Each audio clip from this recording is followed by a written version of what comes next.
so dumb because every time someone's been like, I'm like, man, I miss the times when you get RMT. Like, it sucks you can't do that anymore. And they're like, yeah, you don't do that anymore, Kappa. And it's like, yeah, we don't do any of that shit because you can't, because you'll get banned, because it's so stupid. And then Hopeful just gets banned. No one even knows that he does this. He just goes out and just solo act, just does the dumbest shit of all time. And now it's like, okay, well, now when I say that, I sound like an idiot because one person was dumb enough to do it.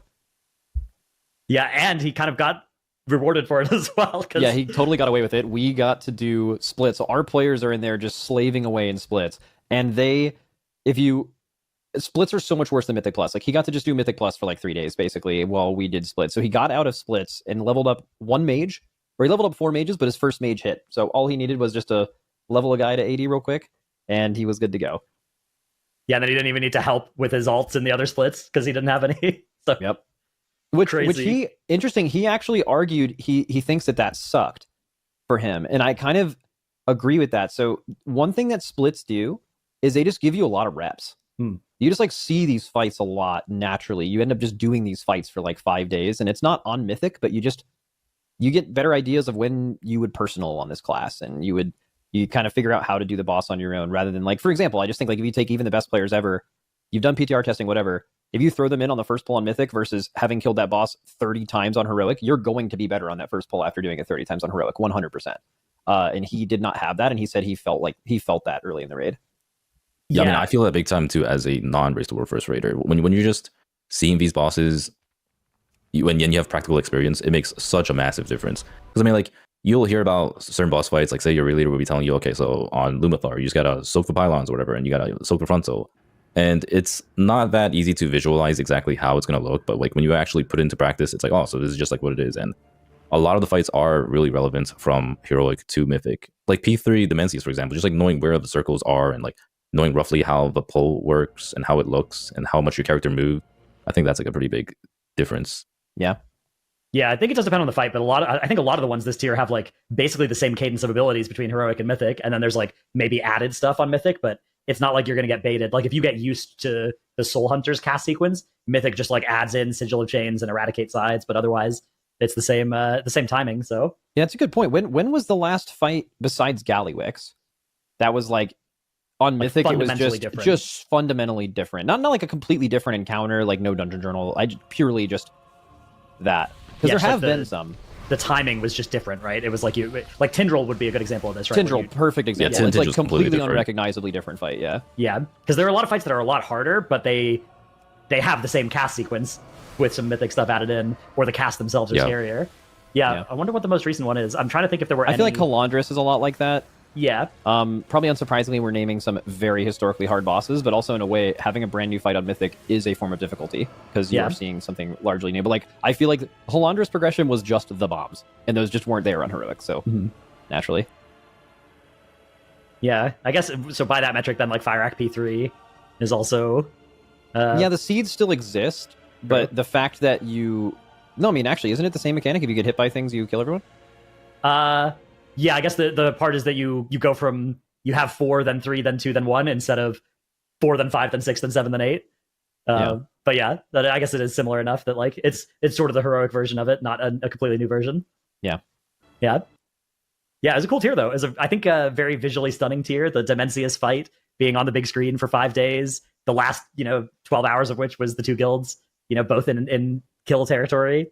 I think was probably the best we could hope for a Race to World First. Again, going back to Fire Act, the last time we sort of had that. So that was sick. Yeah, I wonder how people are going to look back on this raid. I mean, I know a lot of people haven't like done it yet, right? It's just been watching it, and that's different than doing it. But I have a feeling that this is going to be one of the like all-time great raids, personally. It has the aesthetic, it has great bosses. The last boss, which is usually what determines stuff like this, is just absolutely great. So I think it's going to end up being... I asked my chat, like, do you think it's, like, top 5 or whatever? And of all time or what? Yeah, well, top 5 is hard because that's, like, super subjective. But, like, the most recent raid that is even an arguable top 5 is Castle Nathria. I think that's, like, basically the only one, really, in the last, like, 4 or 5 years where it's, like, that would be in a decent amount of people's top 5s. And I think this raid is pretty close to that. It seems... I feel like it's pretty good, yeah. It does... It's a weird one because like there was a very the set of nerfs they did to the mid 3 was pretty, I don't know, especially like Fractalus, I think, has gotten turned into a complete non-boss, but maybe that's the best thing for that fight, given that they couldn't figure out how to make it a fight. So maybe it's just good. Yeah, that Fractalus is a big question mark for sure. Yeah. And then Soul Hunter's like still being a 5 heal with like huge ranged requirements, or not requirements. Like obviously you could do it without it, but makes it way better. What were your theories you heard, Stuart? That apparently Fractalus was there to prove Blizzard's for, you know how like Blizzard's been pushing the whole anti-weak aura shit or add-ons, whatever, how they're playing moving stuff. So, you know, them having that boss as an example to be like, see, he told you guys. So like we were able to remove DBM or whatever they're planning to do next expansion, and this is like, the game is so much better now. We don't have fights like Fractalus. You make the worst possible fight solved by a weak aura, and then you're like, oh, see guys, we got to get rid of weak auras. Yeah, we did it. But the thing is, like, okay, imagine Fractalus without weak auras. Wouldn't that just be super awful? I don't know. It would just like, be raid led. I mean, we did it in PTR. We in PTR we were creating our weak aura from PTR, but we had an idea of where we wanted to go. So I just basically every time they came out, 1 star, 1 orange, 1 diamond, 1 triangle. They see that there's no weak aura telling them where to go, and they kind of just spread out naturally from that. It's just raid led instead of weak auras. I guess that is a lot better. I mean, the same thing. If you're a raider, I guess it's just like instead of it telling you to go to triangle, you at least have to look around you and have positional awareness, which would make it a little better for sure. Although I guess the guilds that don't have a good raid leader for that would really hurt. But also, I think any of the fights where one of the biggest causes of wiping is that not everybody's on the same weak aura version or whatever is... Yeah, that's always the most frustrating part. That's I just saw Instant Dollars have that happen on Dimensius. That's great. Yeah. Wait, what on Dimensius requires? I don't know. They just said like, one of them said, hey, I got assigned left and he got assigned left. And they were like, all right, let's update our auras. And they pulled open this thing that looks like their own tech, I think. It has some kind of like aura updater thing and they fixed it up. Yeah, I know, because the liquid ones just pushed a change to the prio system for the reverse gravity, so maybe something like that was the problem. Yeah. I don't know. I think aside from Fractalus, though, it's hard to look at a fight as a bad one here. Araz is a weird case, because the week 1 version of Araz that existed was like a completely different fight from what they nerfed it into, but I think they nerfed it into a good 4th boss. It's just like there was a week 1 version that was an end boss randomly, or a penultimate boss. Can we talk about that? What's up with that? What are we? Is it like I heard someone say, and I haven't heard it. They said in some kind of interview they almost alluded to Styx and Forge Weaver as this like, oh, we're gonna make this for the race, and that's been people have been making that up for a while now. But like, really? Okay, cool. They're making stuff for the race. So why did they instantly nerf Soul Hunters? And it was very easy for the race. It was going to be easy, and then they nerfed it by 7% mid prog for no reason. And then Fractalus is really easy, and then everything else is perfectly tuned. So like that just means at least all of their actions would dictate to you that Forge Weaver was a mistake, right? Not a like, oh, first 3 bosses are dead, better give them the big challenge right now, not have good difficulty curve. It better be immediately. I don't buy that. Yeah, I don't really either, and I feel like because they nerfed it this much, like surely they would have rather had it be lower to start with, right? Like surely the amount of guilds that killed it week 1 is not something they're super happy, because I think 5 or 6 guilds in the world got it week 1, and that's so stupid. By the way, if you're like really if you're Pop Tart Corn Dog or Instant Dollars or whoever, and you one shot basically the first 3 bosses, and then you just are looking at this boss like, what are we even doing here? Like, that's just... I mean, it's not even their guilds, too. Like, normally you would think, like, oh, well, I mean, they are try-hard guilds, so, like, no matter how much they raid, they're just going to get stuck. But, like, there were literally hundreds of guilds that were on... Yeah. I know there's hundreds of guilds, but, like, those same guilds had the Brood Twister thing happen. But isn't it more extreme that fucking Instant Dollars is sitting there, like, well, dude, yeah. better not raid, and they're, like, insane. You know what I'm saying? Like, that's such a clear, like, miss where, who are they even making this content for kind of thing? I don't think it's a, like, focusing on the race thing. I 100% think it's an accident.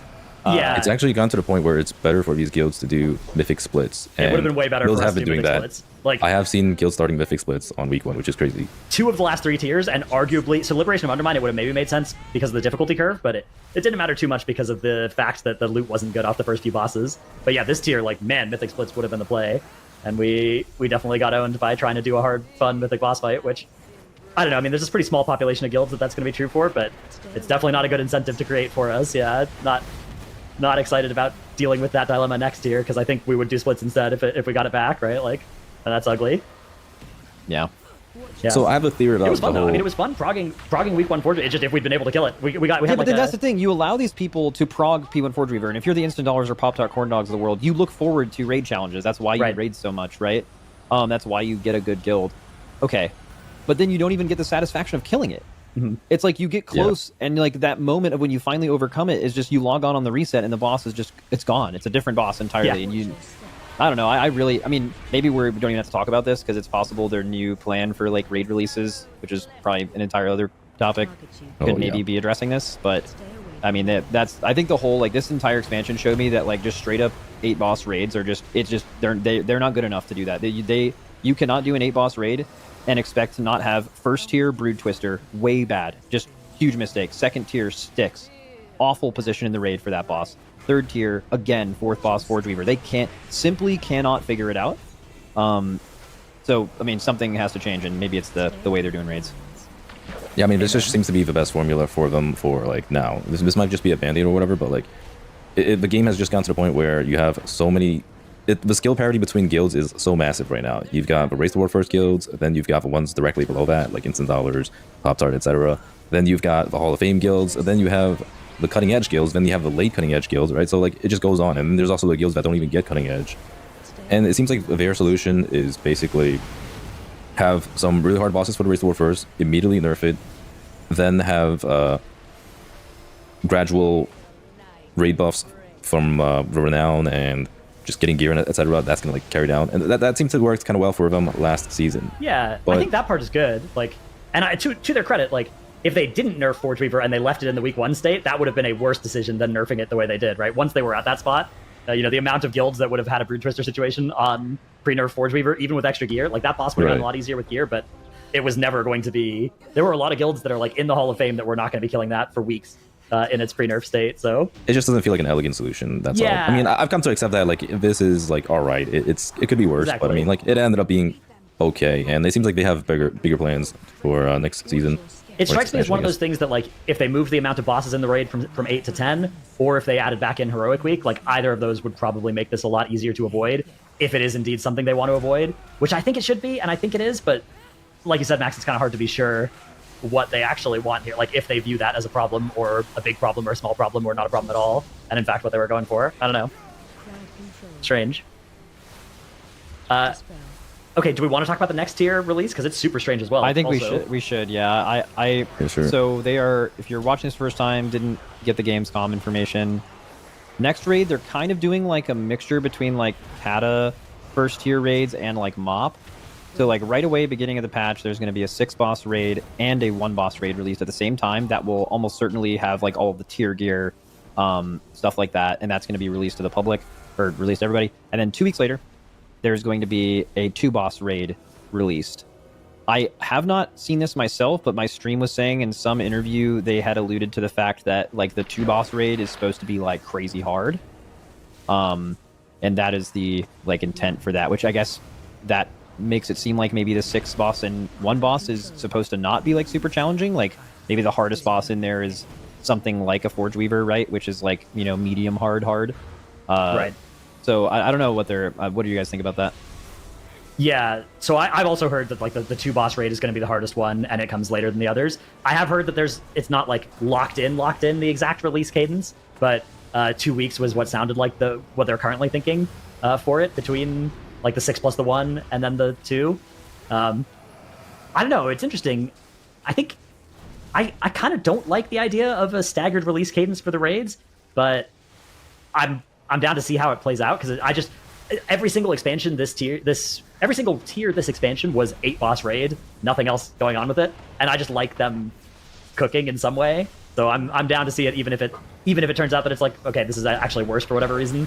This doesn't work as well as it did back in MOP or Kata or whatever. I'm still just excited to see them cook a little bit, but yeah, I wonder how it's going to make the race work, and also like if it is super easy, like is there going to be a noticeable amount of guild? Also, like if they're aiming to have an easier than normal raid, you know, is that good? Because the easier than normal raids we've had in the past have typically been pretty bummers in the community perception. Like even people that like gear, I don't think there's super fond memories of like Emerald Nightmare and tiers like that have been the easy tiers. Yeah, okay. So I have a theory. Now I'm giving them a lot of credit here because, you know, sometimes it just doesn't play out the way you think it's going to. But my theory is this could be a way for them to tackle splits during the race. And also, because they want to get rid of that really bad. Anytime you talk to Ian, or any WoW person that deals with raids, they're like, what can we do to get rid of splits? They don't like it either. And they're basically, without getting too far into it, unless you're like someone who's watching this for the first time and you come up with some crazy idea that definitely has been thought of someone before, there is no like real elegant solution to this. They want to get rid of that really bad. So I think it could be addressing that, and I think it could also be addressing the sticks problem, where it feels like, and if people feel this way, I think it's certainly valid, that raids feel like they're made for people that are not you. You go into Mythic and you get to Forge Weaver and you're like, this doesn't make any sense, and you're right, because it doesn't. Maybe the way they do that is this 6-boss raid that has all the loot that people want, all the good trinkets, all the tier gear. That's going to be much more approachable than raids have been recently. Let's just say, for the sake of argument, like that's what their goal is. And then the last 2 bosses are going to be like Crucible of Storms tier crazy as fuck, where it comes out. The gear from there isn't really the goal. It's more just the challenge. And that would mean like, yeah, the first 6 bosses, 7 bosses, whatever, they're probably going to get smoked by us pretty quick. But that's not the point. Like, they are okay with that. Most raids come down to 2 bosses anyway. I think the last 2 bosses in this raid accounted for like 80 to 85% of the pulls or something. So if you can just separate that into a different instance, have the rewards be more, relatable to everyone from the early stuff, Mythic clusters, whoever. And then once we get there, we're not going to be doing a million splits. We would have already been geared for a few weeks. Once we actually get to the real bosses, the instance comes out and we're gaming. So it like works on splits, and it works on the issue right now where the raid difficulty gets too hard too fast. That's my theory, but I'm also making it the fuck up. I have no reason to think that any of that is true, but that may be something they're trying to do. Yeah, I mean, if that's how it is, I think that's awesome. So, I mean, this sounds basically like Final Fantasy Ultimates, which is kind of what I have been thinking about the entire time. Because, like, the whole idea of you have just your normal raid, then after you do your normal raid, you get enough gear, and then Ultimate comes out, right? Which is, like, the true challenge. And this is, like, basically what it is.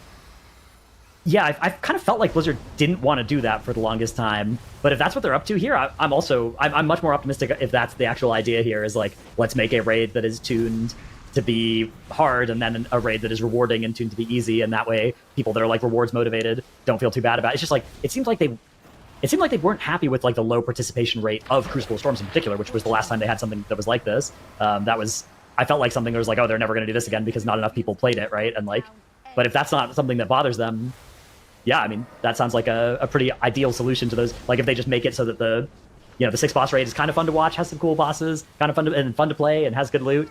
And then you get full bis gear, and you have a raid that full bis gear is what it's tuned around. And you just watch 2 giga hard bosses, right? Like a Fyrakk and a Tindril, and you're watching the Race World first of those, and then maybe there's still a stacking raid buff or something so that other guilds can get there and do it, and maybe they also still get some small nerfs over time. But like it's something where like a lot of guilds wouldn't feel like they needed to go in there, and Blizzard was okay with that. I think that would be very cool if that's what they're up to. Yeah, I just kind of get the sense that's not what they're up to. Yeah, that would be the versions that aren't that I'm a lot less excited about. It's probably just like, hey, wasn't it cool when we used to release like multiple raids in the first thing? And they're like, yeah, fuck it, let's do that. Like, I don't think it was. I think it's cool as hell. Like, I've never experienced that before, and that sounds really cool in my. I think it's going to be, not that this matters. I'm not. I can already see the YouTube comments. I'm not saying they should do this. It is going to be very bad for the race, right? Like terminally bad. Like viewership. Why? Couple reasons. Number one, viewership is high at the end of races, but it's also high the whole time. There's a bunch of highs of like boss kills, and you're basically removing all of those. I don't think there's basically going to be a race for the 7 bosses that release right away. I was there'd be multiple races. Like, I thought it would actually be more interesting. I think if Blizzard is trying to make the second raid hard and they make the first raid have nuclear hard bosses, I think people are going to be very mad, and I think they're going to be right. So I don't think they can do that. I don't think they can release a Crucible of Storms and also release a bunch of hard bosses. Yeah, I'm also like, because if there's a 2-week delay between the two, I don't know if it's hard enough that there's a race that goes on for almost 2 weeks, but then it still finishes before the end of the 2 weeks, and then there's the 2 boss raid. That's like what you've actually been prepping for.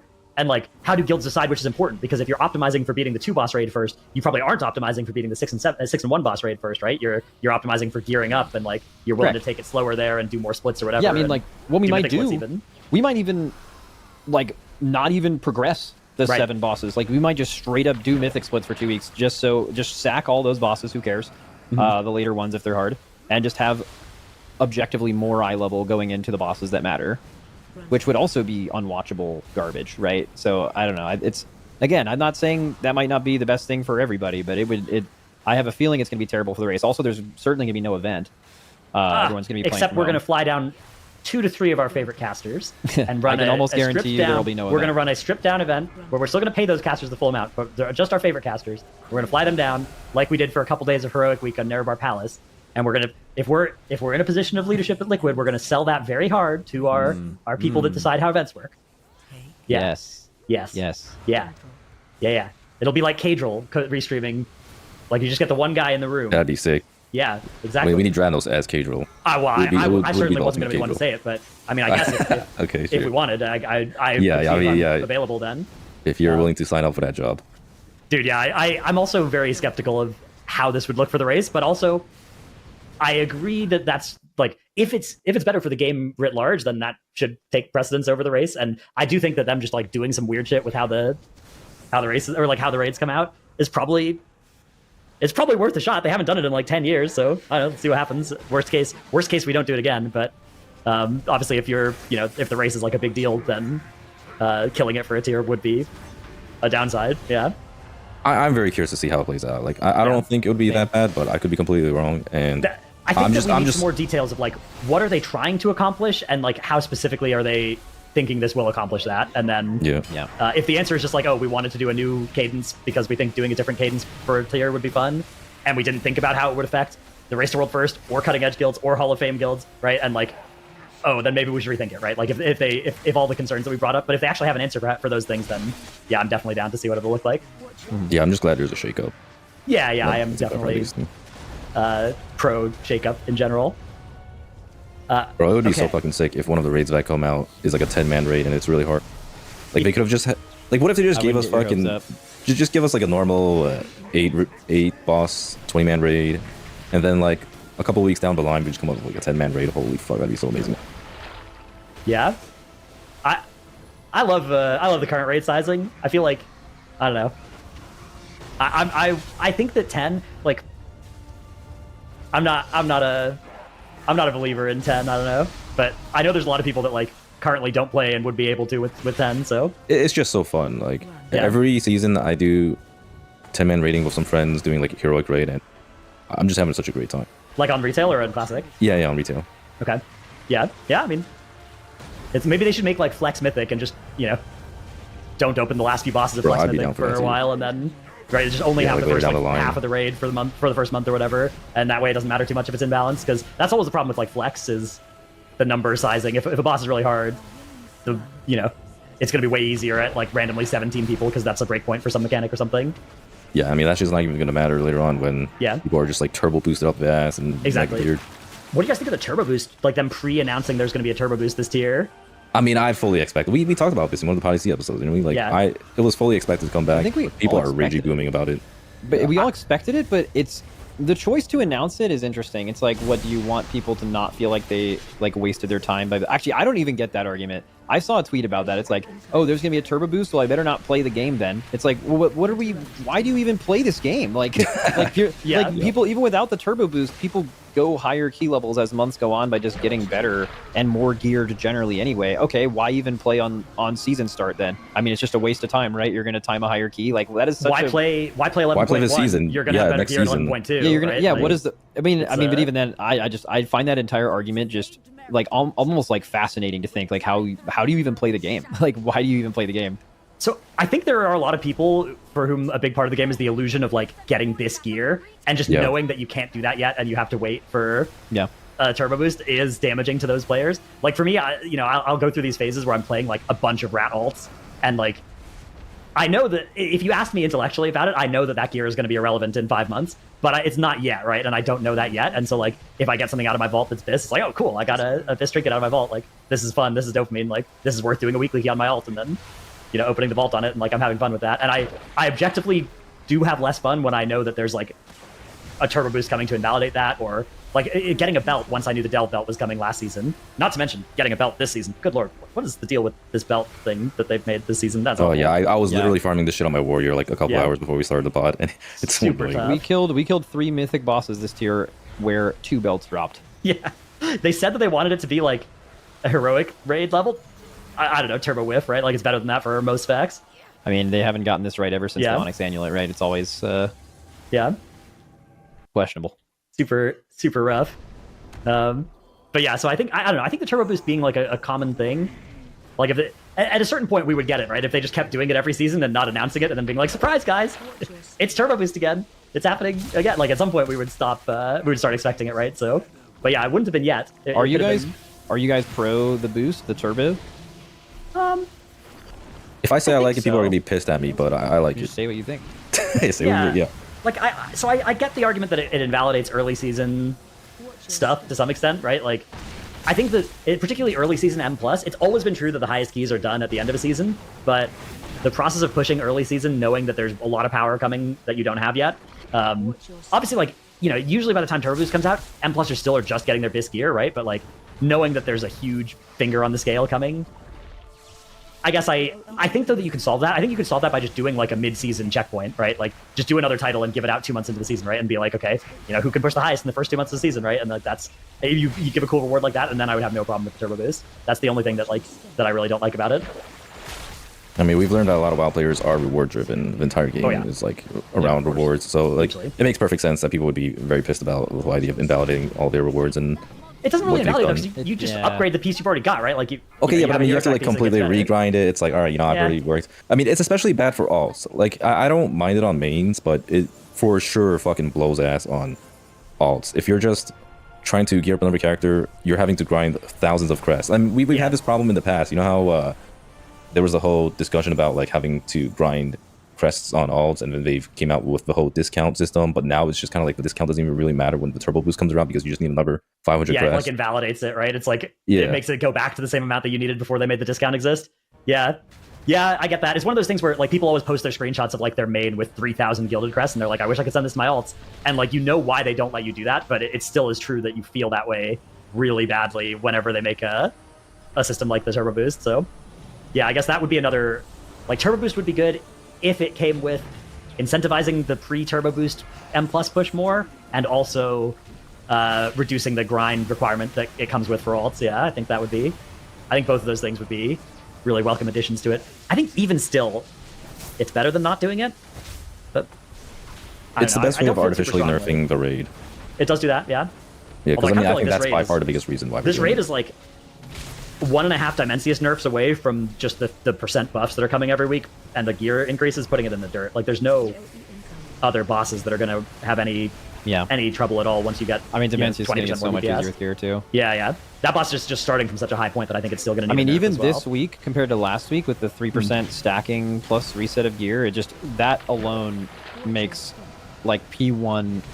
Like, that is like the difference in lusting P1 and not lusting P1, or pretty close. And that was a free phase versus an impossibly hard phase. That's just gone now. P2 platform checks, you can do it with deaths now. Like that's definitely pretty big. Think about this is a Fyrak type end boss where the very, very end of the boss is like the part where it just ramps difficulty crazy.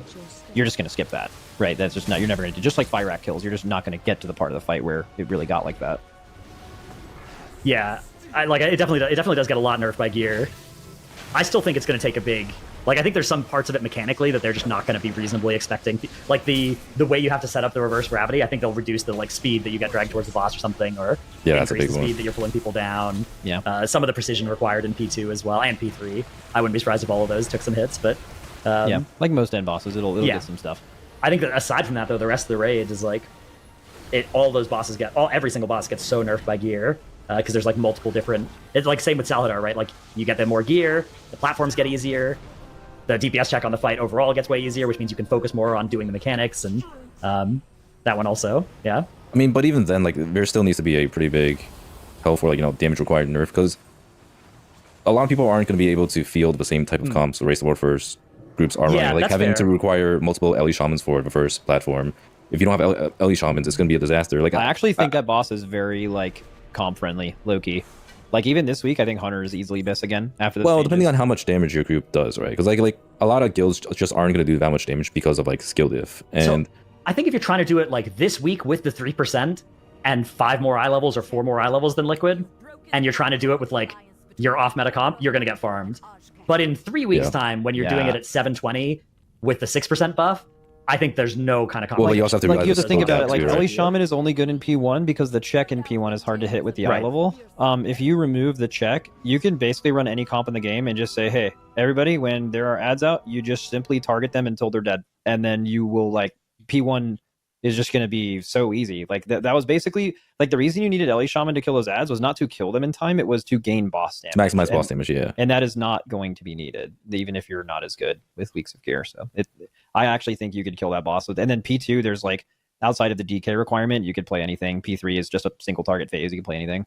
What did you guys think of the DK requirement this tier? Where like we were hyping up the DK grip not a raid buff thing, and then they just bust out the most obvious hard forcing you to play DKs mechanic I've ever seen. I mean, they like literally said they were going to do that, so that wasn't surprising. The thing that really got me is that all this talk is about DK raid buffs, and somehow hunters flew under the threw under the radar, and now their thing wasn't good enough for the first time in like forever. And also, the same fight that didn't need Hunter, hard required 2 DKs, hard required 2 Warlocks, hard, in my opinion, hard required 3 Evokers. We had 4, but you probably needed 3 to even do the fight, time spiral wise. So that's the crazy thing is like you're missing Hunter, but also you're doing the Paladin thing again, where they removed Red Aura because Paladins just had 2 raid buffs and everyone else had 1. It's like, well, that's stupid. Okay, well now you're doing raid bosses where there's 3 classes where you need multiple of them before you ever bring one of another one. I just think the whole raid buff thing is a mess, and they would just be so much better off removing them. But they're not going to do that. And I think what they would be better off doing is just stop trying to be so clever about it and just give people a fucking 1 hour buff that is good enough to bring to a raid and just call it a day. You know, we don't have to think about this again. Yeah. As somebody actually making comps for my guild this tier, it was the hardest ever to like slot 20 players for Dimensius. That like we basically looked at it and it's like, okay, well, these 19 slots are basically locked in. What do we want to do with our 20th, our 1 discretionary slot for who we can bring this tier? Because like these other, I genuinely can't remove any of these other people, right? Like I need 2 gateways. I need all my evoker time spirals, right? I need my healing team to be my healing team. I need 2 DKs. And, I guess the decision was whether that was blood and 1 DPS DK or 2 DPS DKs. We were thinking about cutting the monk buff because the spots were like that slim. That you could. Yeah, we were close to doing it. Yeah. Quick knowledge bomb. On our kill, the amount of physical damage that was being done in the raid was 1% of the raid's damage. Yeah, it's Yep. That is crazy. Actually, I had the calculation as a little bit higher than that, but I was still thinking of cutting them. I guess we have a hunter, and you guys weren't playing one of those, so yeah, that would be some of it. Although they're only like half physical when they're playing, if they're playing Dark Ranger MM. But yeah, either way, that part is like that feels wrong. That feels not like how designing a comp should be, right? Where it's like you're handed a list of 19 specs or classes that are required, and then which 3 evokers do you want to bring? Figure out whatever combination you want, as long as they're evokers. I mean, it's just kind of crazy that we live in a world of the most amount of raid buffs ever, and we're also running into these comp restrictions and just like how much classes are getting stacked. On the other hand, like as long as that's not going to be a requirement for most people that do Dimensius, it's probably fine. But at the same time, not many people are out there stacking classes even if raid buffs didn't exist. So like isn't that like the whole argument for raid buffs existing? Yeah, I guess so. If raid buffs didn't exist, would we play like 10 Ellie Shamans on Dimensius or something? It's already hard enough to fill a raid with people with decent skill parity and don't hate each other, so why are we also limiting it to a very hyper specific amount of classes instead of just having people play whatever they're best at? Yeah, that's exactly. Because like for a lot of guilds, they don't have the luxury to just stack 10 mages or whatever it might be. Like they just want to play whatever their best classes are. And so if they don't have a demon hunter or whatever raid buff they need for the raid, they're getting punished heavily for it. And in fact, last tier, I've heard of like so many guilds that apparently didn't even have some of these raid buffs. Like there were guilds out there that were getting cutting edge that didn't have a demon hunter. And it's not like they didn't want to not have a demon hunter. They just didn't have the choice to have a demon hunter. So I don't know. It just doesn't really like do anything for the rest of the game. Dude, speaking of Demon Hunter, I don't know if you guys saw this, but there was actually an Easter egg in this raid, and they've confirmed it is actually true. There is going to be a new Demon Hunter spec. I don't know how I missed this when they made a Demon Hunter fight with 3 Demon Hunters, but yeah, that was actually a little hidden hint that there's a new spec coming. It's called Devourer, and it's Intellect Warglaive range, I did mid-range not see caster. Int coming. I thought like maybe like some kind of mid-range thing. I guess they're kind of building it like a survival hunter where like you're in melee, but then you can go in range for a little bit and it's fine. It kind of seems like the idea. Looks fucking sick. It does. Animations look crazy. I don't know if you guys had this problem ever in like Aberrus or the start of Dragonflight, where like you look at your raid depth chart. I guess you guys probably don't do this anymore, but like we have discretionary alts in my guild, so people, you just play whatever alts you want as long as you're okay at it. And we had this situation where it's like, okay, we have 40 evoker alts that are trying to get into these into our splits because everybody just wants to play evokers. I feel like Devourer or Demon Hunter is going to be like that as well. We're just like, whatever everybody's maining, they're all alting a Devourer or DH because that thing looks so fun. Looks cool. I mean, not to mention, newer created things are often made really well. Like, I mean, a lot of people don't like AUG, but like, pretty eloquent how they made that. Prez is fucking awesome. Like, Preservation is like one of the coolest design specs in the entire game, and Devastation, for how simple it is almost like Ret Paladin tier, always fun. So like there's a good chance that this spec is going to be really, really fun to play. I wonder how annoying it's going to be visually, or how many times in dungeons a brand new whatever the spec is called of Havoc, where it's shooting a 35-yard I-beam is basically what it is, their new ability. It's an I-beam that goes 35 yards. Bro, if you were to just right now, Havoc DHs, their I-beam went that far, they would pull everything in the world. That goes hard. But I'm sure they'll get used to it. Yeah. They can just be it'll be funny. Combat. Putting Havoc players on a like caster as well. There's gonna be some funny clips, I'm sure. Oh, that definitely, this creates. Yeah. I'm also like that. When I heard it was Inflect, I was like, oh, I don't like that. That's just griefs the DH like loot pool so much as well for existing Demon Hunters. So that's tough. But it's one of those weird things about WoW, right? Like there's some classes like rogues or mages that just use the same stuff for all their specs, and there's some like druids where your loot pool is just you've got tank stuff, you've got healer stuff, you've got int dagi, and so DH is just moving a little bit more in that direction, I guess. I think you're going to see AUG. You remember how bad some AUGs would be? Mm-hmm. Do you guys remember that? Like the season AUG came out, like people were doing the highest keys with them, but bro, if you got a Fodom reroll AUG Evoker in the keys, this was before the key squish, but like in a 20 through like 25, 26 that season, bro, you saw some shit you will never unsee for the rest of your life. Like it was just at least so this one's bad. like a DPS, right? But I think you're going to see some melee players playing this caster in that's melee. A big thing. I guarantee. Yeah, but that's a big thing. Like playing caster in melee are very different. It's like almost like playing healer in range DPS. They're just like different things. And I think you're going to see a lot of Havoc players thinking it up in range for sure. Dude, it apparently it has like 2 different builds, one of which is dashing in and out of melee, and the other is like a sort of Shadow Priest style Void Form extension, like Metamorphosis extension thing. So that sounds incredible. So fun. My only hope is they balance it so that I can play both of those, because I would very much like to. That I'm super excited for this. Seems like a really fun thing for Midnight, because Midnight doesn't have a new class, but this new spec I think is doing most of that excitement for me. I didn't think there was going to be like, I think in recent, like the past like 6 expansions or something, the expectation is you get new class, expansion, new class. It's not, I believe, it's not like new class, one expansion goes by, new class again. I think that has happened one time. It was Wrath of the Lich King into Mop. There was like a new class in between there, but I believe every other one has been. And then it was Mop to Legion was only over WoD, right? And Legion had DH. Oh, true. Yes, yes. But since Legion, which again was 9 years ago, it has been at least 2 expansions in between. Yeah, I'm also not super surprised by that cadence slowing down a little bit. It seems like as long as we're getting something cool, it doesn't have to be a full new class especially if the expansions are coming at us more quickly, which is another interesting thing about Midnight. So the fine print on Midnight says June 30th it will be released on or before, which I think is legal stuff they need to take pre-orders in the EU or something, because that they have some consumer protection stuff over there, something we're unfamiliar with here, but they have to they have to tell you when it's coming on or before, and then they have to refund you if it misses. So they put that, historically it's been about 4 months ahead, right? 4 months of buffer time so that they can delay without having to actually issue all those refunds, which would place Midnight release in like March or February or something. That would be sick. They've never released a WoW expansion in the spring or winter, but that could be cool. Could be fun to be not having this like end of expansion that lasts a year, because the last couple expansions there's been like I remember there were 3 raids within a year and then no raids for a year, and then this time there's just been 3 raids within 11 months or 12 months or something. If they are not doing Fated, and not to say that they should, but if they're not doing that, they're not doing Plunderstorm, which they announced recently. They're just doing Legion Remix, and this is worst case scenario.